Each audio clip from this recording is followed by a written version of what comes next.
Okay, now let's continue to our third short clip video. No? Now we're going to 2 Corinthians chapter 7 verse 9 to 11. No? 2 Corinthians chapter 7 verse 9 to 11. Okay, here is the message. No? Now I rejoice not that ye or you were made sorry, no, but that ye or you sorrowed, no, sorrow to repentance, no? For ye or you were made sorry after a godly manners, that ye or you might receive damage by us in nothing. Okay? Ang sabi ng verse 19, okay? Sa ating 2 Corinthians chapter 7 verse 9 to 11, no? It says some verse 9, no? Now I rejoice not that ye or you were made sorry, no, but that ye or you sorrowed, no, to repentance, that for ye or you were made sorry after a godly manner, that ye or you might receive damage by us in nothing. Verse 10, no? For godly sorrow worketh repentance to salvation, not to be repented of, but the sorrow of the world worketh death. Okay? Verse 11, no? Verse 11, okay? Supposed to be hanggang 13 pala to, no? Verse 11, no? So yan yung babasahin natin, 2 Corinthians chapter 7 verse 9 to 13 yan, okay? Kasi 5 verses, no? So let me read the verse 10 again. For God's sorrow worketh repentance and salvation, no? Repentance to salvation, not to be repented, but the sorrow of the world worketh death. Verse 11, no? For behold, this self-same thing, that ye or you sorrow after a godly sort, what carefulness, no, is wrought, no, in you, yea, what clearing of yourself, yea, what indignation, yea, what fear, no, yea, what vehement desire ye, what seal ye, what revenge, no. In all things ye or you have approved yourself to be clear in this matter. No? Verse 12. Wherefore, to I wrote unto you, no? I wrote unto you, I did not for his cause that had done the wrong, no? Nor for this cause that suffered wrong, but that in our care for you in the sight of God might appear unto you, no? Might appear unto you, okay? Verse 13, okay? Verse 13, no? Therefore we are comforted in your comforts, yea, and exceedingly the more joy we for the joy of Titus, because his spirit was repressed by you all, okay? Alright. Isama na natin hanggang 16, okay? Tatlong verse na iwan, no? Here is the additional, no? For if I have boasted anything to him of you, I am not ashamed, but as we speak, no, all things to you in truth, even so our boasting which I made before Titus is found a truth, oh? Okay? Verse 15, no? And his inward affliction is more abundant towards you, wills, no? He remembereth the obedience of you all, how with fear and trembling ye or you receive him, okay? Verse 16, last verse, no? I rejoice therefore that I have confidence in you in all things. Okay? Alright? Dito tayo sa ating Tagalog version, no? Sa ating 2 Corinthians, 2 Corinthians 7 versikulo 9 hanggang 16 na, no? Dinagdag na natin, naging 16 na, no? What we read, 2 Corinthians chapter 7 verse 9 to 16. So we add the 3 verses left already, no? So we can finish the verses, okay? Now let me read in Tagalog version, no? 2 Corinto 7 versikulo 9 hanggang 16, okay? Ngayon nagagalak ako, hindi dahil sa inyong pagkalumbay, no? Kundi dahil sa inyong mga pagkalumbay na ipinagsisisi, no? Do repentance, no? Sapagkat kayo'y pinalumbay na parang ukol sa Diyos, no? Pinalumbay para paraang, ano, pinalumbay sa paraang ukol sa Diyos, upang sa anuman ay huwag kayong magkaroon ng kalugihan dahil sa amin. Okay? Versikulo 10, no? Sapagkat ang kalumbayang mula sa Diyos ay gumagawa ng pagsisisi sa ikaliligtas ng hindi kalulungkot, no? Dadapat ang kalumbayang gayon ay sanglibutan ay ikamamatay. Okay? Versikulo 11, no? Excuse me, no? Narito nga, no? Ito rin ang inyong ikanalulumbay na mula sa Diyos. Gaanong sikap na pag-iingat ang sa inyo'y ginawa, o gaanong pagtatanggol, no, ng inyong sarili, o gaanong pagkagalit, o gaanong kakatakutan, o gaanong pananabik, o gaanong pagmamalasakit, o gaanong paghihiganti. Sa lahat ay napakita kayong dalisay sa bagay na ito, no? It says in English, let me read in English again, no? Sa ating 2 Corinthians chapter 7 verse 11, no? I told you, when you don't have a Bible, click on the Google, he will show you the message, no? It says on 2 Corinthians verse 7, okay? He said on 2 Corinthians chapter 7 verse 11, no? For behold, no, this self same thing that ye or you sorrow after a godly sort, no? What carefulness is wrought in you, yea, what clearing of yourself, no? Yea, what indignation, yea, what fear, yea, what vehement desire, yea, what zeal, yea, what revenge. In all things ye or you have approved yourself to be clear in this matter. Okay, na sinasabi sa English, no? Basahin ulit sa Tagalog version yung versikulo 20, no? Kaya nga, bagamat ako'y sumulat sa inyo, ay hindi dahil sa gumawa ng kamalian, na dahil, no, doon sa nagbata ng kamalian, kundi upang maihayag sa inyo ang inyong masikap na pag-iingat sa amin sa harapan ng Diyos. Okay? Ibig sabihin, para lalo tayong tumatag, no? Hindi tayo matukso, lumakas pa tayo. Ibig sabihin, kaya tayo pinapakita ng gano'n, no? Wag mo nga ano niya, kasi matutukso ka, mangangihina ka. So, labanan mo, ibig sabihin, okay? Versikulo 23, kaya't kami pawang nag-aaliw sa aming pagkaaliw, ay bagkus pang nagagalak kami dahil sa kagalakan ni Tito, sapagkat ang kanyang espiritu ay inaliw ninyong lahat, no? Versikulo 14, no? Sapagkat kung ako ay nagmapuri ng anuman sa kanya dahil sa inyo, ay hindi ako nahiya. Dadapwat, no, kung paanong sinabi namin ang lahat ng mga bagay sa inyo sa katotohanan, ay gayon din naman ang aming pagmamapuri na ginawa ko sa harap ni Tito ay masumpungang totoo, no? Masumpungan, makita natin, ibig sabihin masumpungan, okay? Ay masumpungan totoo. Versikulo 5, at ang kaniyang pag-ibig ay lubapang managana, no, sa inyo, samantalang naalala niya ang pagtalima ninyong lahat, kung paanong siya'y tinanggap ninyo na may takot at panginginig. Okay? Versikulo 16, ako'y nagagalak na sa lahat ng mga bagay ay mayroon akong lubos na pagtitiwala sa inyo. Okay? Ibig sabihin, okay? Now, let me read in Spanish, okay? Let me read in Spanish, okay?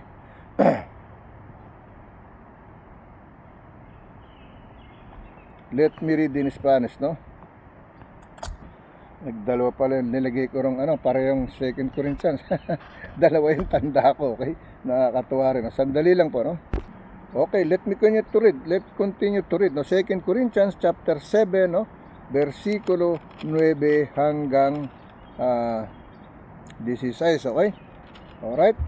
2 Corinthians chapter 7 verse 9 to 16, okay? We have the other one, no? 2 Corinthians chapter 9, okay? Yung isa, akala ko dalawa, no? Kasi parehong 7-11, okay? So, let me read this 2 Corinthians chapter 7, verse 9 to 16, okay? Here's the message, no?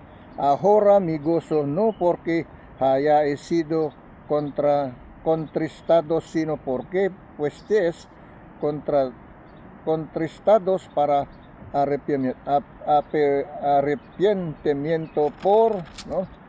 Porque había sido, no, contristados según Dios, ¿no?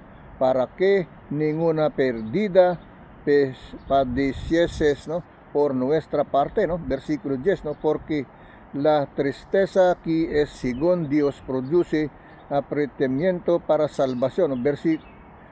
Salvación, di que no hay que arrepentirse, pero la tristeza del mundo produce muerte.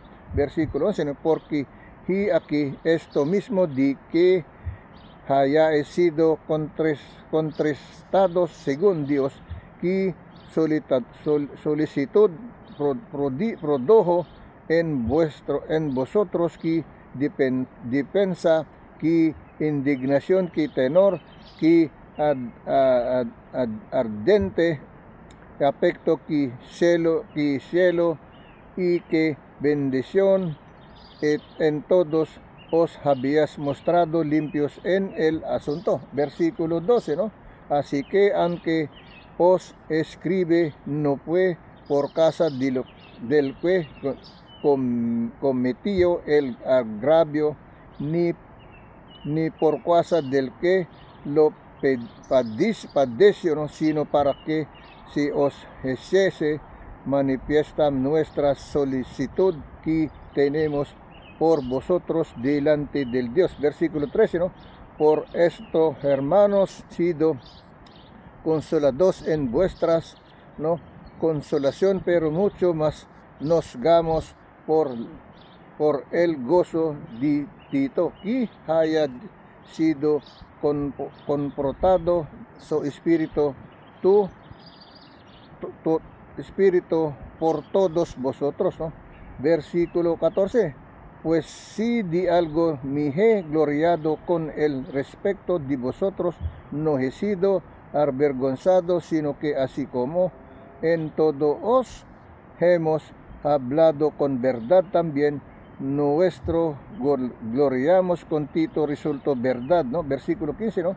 Y su cariño para con vosotros es aún más abundante cuando se acuerda de la obediencia de todos vosotros, de cómo los recibisteis con temor y temblor, ¿no? Versículo 16, mi gozo de que en todo tengo confianza en vosotros. Okay? Yan ang sinasabi, no? Now, let's go to the other scripture chapter verse. Same 2 Corinthians 10, no? Chapter 9 naman. Itong binasa natin, 2 Corinthians chapter 7, verse 9 to 16, okay? Now, we're going to read 2 Corinthians chapter 9, verse 7 to 11, okay? Chapter 9, verse 7 to 11. Every man according to the purposes in his heart, no? Every man according as he purposed in his heart, so let him give, no? Not grudgingly or of necessity, for God loveth a cheerful giver, no? Verse 8, God is able to make all grace, no? Abound towards you, that ye or you always having all sufficient, no? In all things may abound to, no? May abound to every good works. Okay, verse 9, no? As it is written, he hath dispersed abroad, no? He hath given to the poor, his righteousness remaineth forever. Oh? Verse 10, no? Verse 10, no? Now he that ministereth seed to the sower, both minister bread for you food, no? Bread for your food, and multiply your seed sown, no? And increase the fruits of your righteousness. So verse 11, no?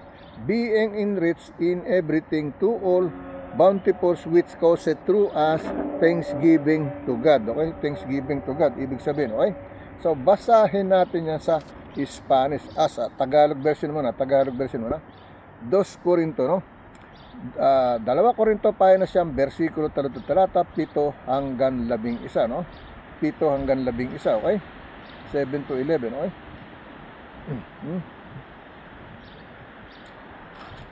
Alright, here is in Tagalog version, no? 2 Corinto na siyang versikulo 7 hanggang 11, okay? Here is in Tagalog version, okay?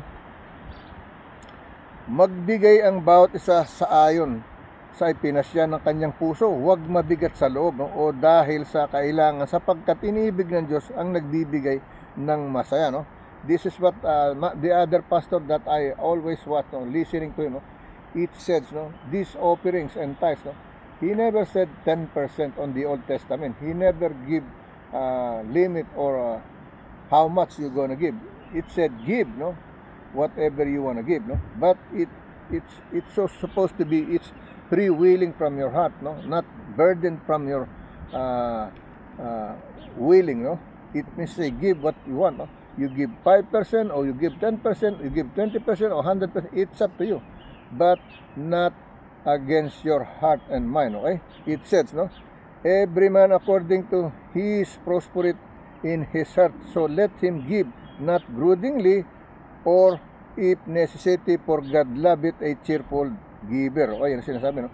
Magbigay ang bawat isa ayon sa ipinasya ng kanyang puso, no. Huwag mabigat sa loob o dahil sa kailangan, sapagkat iniibig ng Diyos ang nagbibigay ng masaya. Versikulo 8, at maaring gawin ng Diyos na ang lahat ng biyaya ay magsisasagana sa inyo upang kayo na mayroong laging buong kaya sa lahat ng magsipanagana, no, sa bawat mabuting gawa. Okay? Versikulo 9, gaya ng nasusulat, siyang nagsabog, siyang nagbigay sa mga duka, ang kaniyang katuwiran ay mananatili magpakailanman. Okay, versikulo 10, ang nagbibigay ng bini na naghahasik at ng tinapay na pinakapagkain ay magbibigay at magpaparami ng inyong bini upang ihasik at magdaragdag ng mga bunga sa inyong katuwiran. No? Versikulo 11, yamang kay pinayaman sa lahat ng mga bagay na ukol sa lahat ng kagandahang loob na nagsisigawa sa pamamagitan namin ng pagpapasalamat sa Diyos. Okay, yan ang sinasabi. Okay? Pagpapasalamat sa Diyos. Okay? Yan ang sinasabi. Right? Now, let's go to read in Spanish. Okay? Okay, let me continue to read in Spanish. No? 2 Corintios Kapitulo 9, versikulo 7 hanggang 11. No? Cada uno di como propuso en su corazón, no con tristeza ni por insicidad, no, porque Dios ama al dador alegre, no.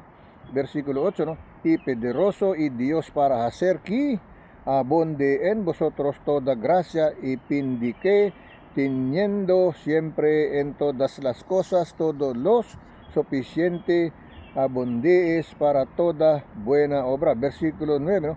Como esta Cristo repartió dio en los pobres, su justicia, ¿no?, permanece para siempre. Versículo 10, ¿no? Y el que, ¿no?, di semilla al que siembra y pan al que come, proveerá y multiplicará vuestra sementera e aumentará los frutos de vuestra justicia. Okay? Versículo 11, ¿no? Last versículo. Para que estáis, ¿no?, enriquecidos en todo, para toda liberalidad, la cual produce por medio de nosotros acción de gracia y Dios. Okay? Yan ang sinasabi. Okay? Now, let's go to the other scripture chapter and verse, no? Dito tayo sa ating, what do you call this, no? Hebrews chapter 7, verse 5-9, no? Hebrews chapter 7, verse 5-9, okay? Hebrews chapter 7, verse 5-9, okay? Hebrews chapter 7, verse 5-9, okay? Here is the message, no? And verily they are in the sons of Levi, no, who received the office of the priesthood, no, have commanded to take tithes, no, of the people according to the law, that is of their brethren, to their come out of the lions of Abraham. Okay, verse 6, no, but he whose descent is not counted, no, from them it says in verse 6, no, but he whose descendant is not counted from them received tithes, no, of Abraham, and blessed him that he is the that he had the promise, no? Verse 7, no? And without all contradiction, the less is blessed of the better, no? Okay? Verse 8, no? And here the men that die receive tithes, no? But there he received them, of whom he is witness that he liveth, no? Ang sabi, no? Verse 9, no?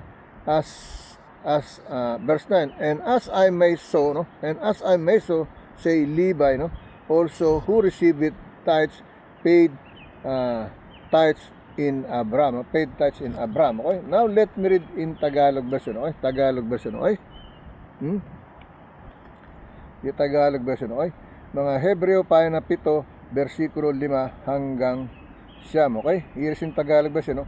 Ang katotohanan ng mga anak ni Levi na nagsisitanggap ng katungkulan sa sardote ay mayroong utos na kumuha ng ikasampung bahagi sa bayan ayon sa kautosan sa makatuwid ay sa kanilang mga kapatid, bagamat ang mga ito ay nagsilabas sa mga balakang ni Abraham, okay? Okay? Sila yung nagbago ng kaya nabago yung mga pagbibigay ng tithes, no? Kahit na kaunti lang ang pera mo, mapipilitan ka magbigay kasi yun ang sinusunod, okay? Pero ang sinasabi, magbigay ka ng kulang o higit, okay lang yun, okay? Pero hindi sinabing yun talaga ang ibigay mo kung gusto mo. Kung gipit ka, ba't magbibigay? Kung mayroon kalulog ka naman, okay lang. Kung galing naman sa masama, ba't magbibigay? Kasi galing sa masama, hindi ka lugod-lugod sa Diyos, okay? Sabi rito sa versikulo 5, no? Katotohanan ng mga anak ni Levi na nagsisitanggap ng katungkulang saserdote ay mayroong utos na kumuha sa ikasampung bahagi sa bayan ayon sa kautosan sa makatuwid ay sa kanilang mga kapatid, bagamat ang mga ito ay nagsilabas sa mga balakang ni Abraham. Versikulo 6, ngunit yaong ang talaan ng lahi, no, ay hindi ibinilang sa kanila at kumuha sa ikasampung bahagi kay Abraham at pinagpala yaong mga may pangako, okay? Versikulo 7, no? Dadapat walang pagtatalo, no? Mabababa at pinagpapala ng mataas, okay? Versikulo 8, at dito'y ang mga taong may kamatayan ay tumatanggap ng ikasampung bahagi. Dadapat doon ay may isang na pinatutunayang nabubuhay, okay? Versikulo 9, okay? At sa makatuwid bagay sa pamamagitan ni Abraham pati si Levi ay tumatanggap ng ikasampung bahagi, ay nagbayad ng ikasampung bahagi, okay? Yan ang sinasabi, no? Let me read in Spanish, okay? Okay, let me continue to read in Spanish, no? Hebreo kapitulo 7, versikulo 5 hanggang 9, no? Ciertamente los que di entre los hijos, no, de Levi reciben el sacerdocio, tienes mandamiento de tomar del pueblo, no, los diezmos según la ley, es decir, de sus hermanos, aunque esto también hayan salido de los lomos de Abraham. Versículo 6, no, porque aquel cuya genealogía no es contada de entre ellos tomo de Abraham los diezmos y bendijo al que tiene la promesas, okay? Versículo 7, no, y sin discusión alguna el menor es bendecido por el amor, no, el mayor, no, por el mayor. Versículo 8, no, y a que ciertamente reciben los diezmos hombres mortales, pero al uno di quien si da testimonio di que bebe, ¿no? Versículo 9, ¿no? Y por decirlo así, Abraham bago el diezmo también libe que recibe los diezmos, ¿no? Diezmos, okay? Yan ang sinasabi, no? Okay? Now, let's go to the other scripture chapter and verse, no? Dito ulit tayo, Hebrews ulit tayo, no? Hebrews chapter 7, verse 12 naman, okay? Pinaghiwalay natin kasi mahasyadong mahaba, no? Now, the other one is Hebrews chapter 7. The last what we read is Hebrews chapter 7, verse 5 to 9. Now, this one, Hebrews chapter 7, verse 12 to 16, okay? verse 12 to 16. Okay, here is the message, no? For the priesthood being changed, no, there is made of necessity a change also of the law, no? Verse 13, no? For he of whom these things are is spoken, no, pertaining to under tribe of which man and which no man, no, gave attendance at the altar. Okay, verse 14, no? For it is evidence, no, that our Lord is sprung out of Judah, no, and with tribes Moses speak nothing concerning priesthood. Okay, verse 15. Okay, verse 15, no? And it is yet far more evidence, no, for that after the similitude of Melchizedek there ariseth another priest. Okay, verse 16, no? Who I made not after the law of the carnal commandments, but after the power, no, of an endless life. Okay, yan ang sinasabi, no? Now, basahin natin sa Tagalog version, no? Tagalog version, okay? Mga Hebreo pa na 7, versikulo 12 hanggang 16. Okay?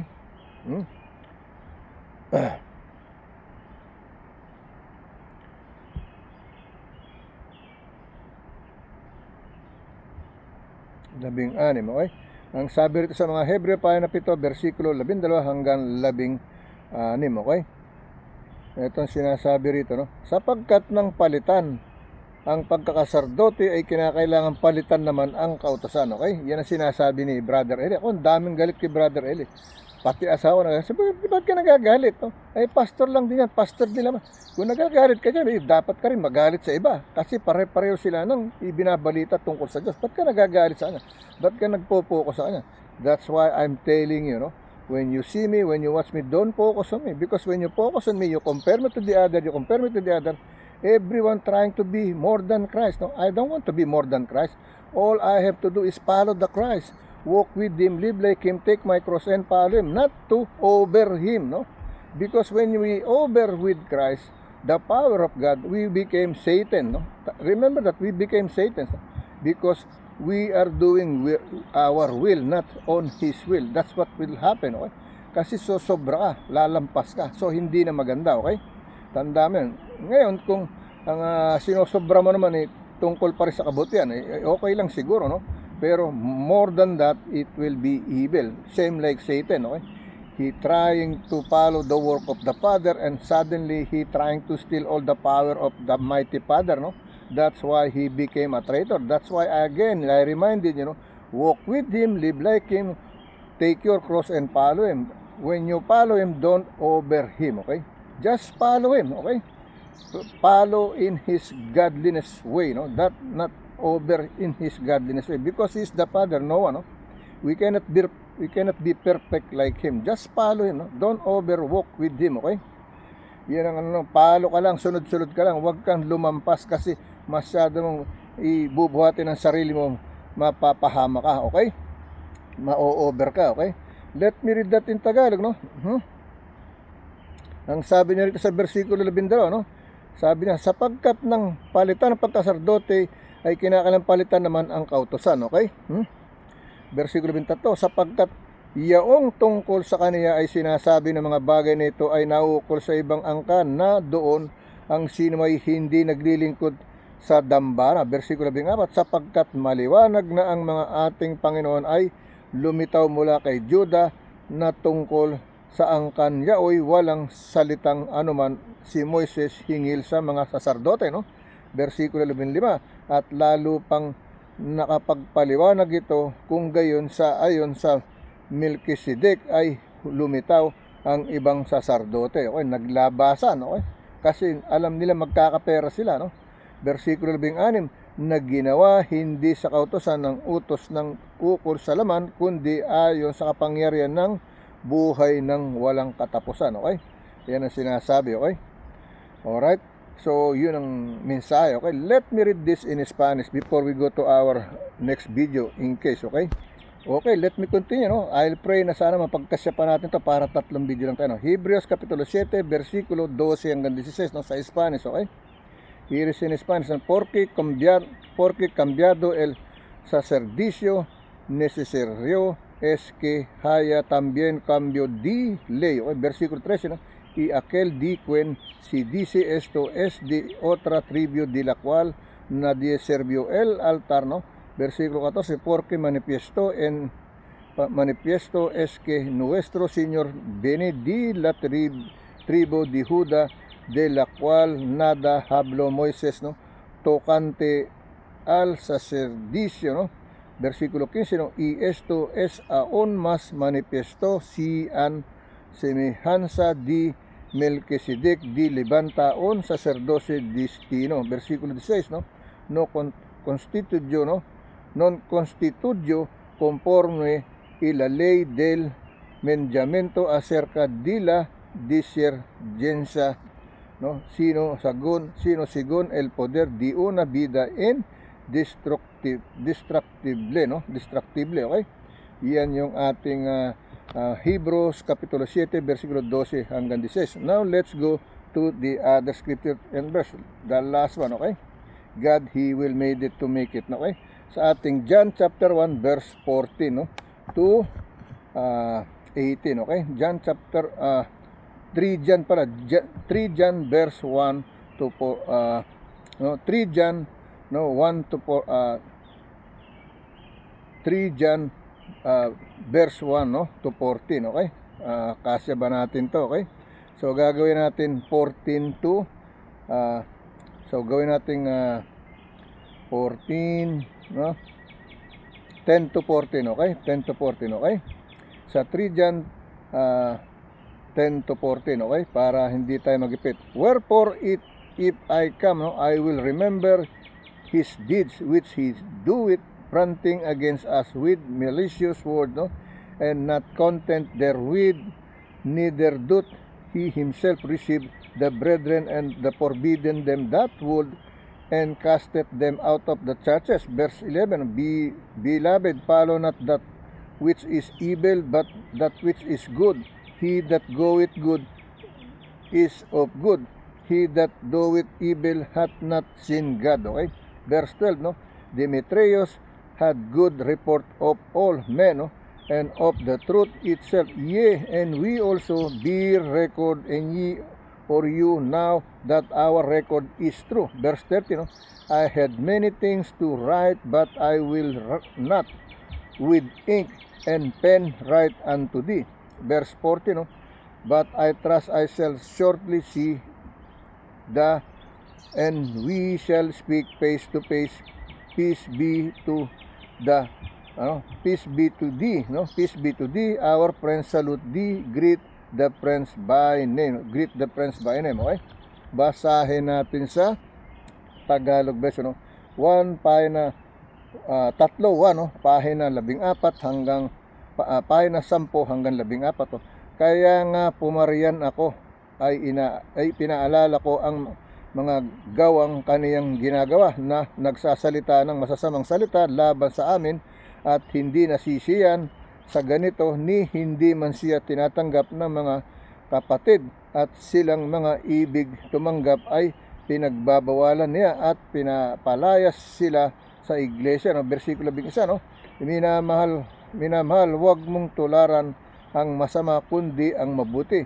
Ang gumagawa ng mabuti ay sa Diyos at ang gumagawa ng masama ay hindi nakakakita sa Diyos. Versikulo 23, si Demetrio ay pinatotohanan ng lahat ng ang katotohanan. Oo, kami man ay nagpatotoo rin at nalalaman mo na ang aming patotoo ay tunay. Versikulo 23, maraming mga bagay na ang isinusulat ko sana sa iyo, dapat hindi ko ibig kong isulat sa iyo sa tinta o panulat. Versikulo 24, no? Dapat, no? Inaasahan kong makita kang madali at tayo'y magkausap sa mukhaan, no? Versikulo 25, no? Ang kapayapay sumayo nawa, binabati ka ng mga kaibigan, batiin mo mga kaibigan sa pangalan, okay? Yan ang sinasabi, no? Let's go to Spanish, okay? Okay, let me continue to read, no? 3 John, no? Kapitulo 3 John, no? 3 John, no? Versikulo 10 hanggang 12, 9, no? Hanggang 13 kasi kulang dito sa Spanish, no? Okay? So let me read in Spanish, no? Colquera, no? Colquera qui se extravia y no persevera en la doctrina de Cristo no tiene a Dios. El que preservara en la doctrina de Cristo, ese tiene al Padre y al Hijo. Versículo 10. Si alguno viene vosotros y no traea esta doctrina, no la recibáis en casa ni de disgáis, ¿no? Bienvenido, ¿no? Bienvenido, ¿no? Versículo 11, porque el que le dice bienvenido, bienvenido, ¿no?